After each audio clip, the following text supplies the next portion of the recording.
Tama pala yung liner niya.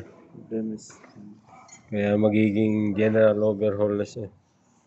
Yung kasama natin si Milon. Number 1 mechanic.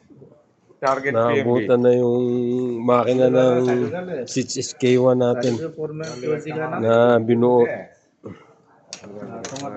Naghihintay pa ng pyesa ng crankshaft pulley balancer. Ada kamera gimana entah terus gumawa anak tadi gimana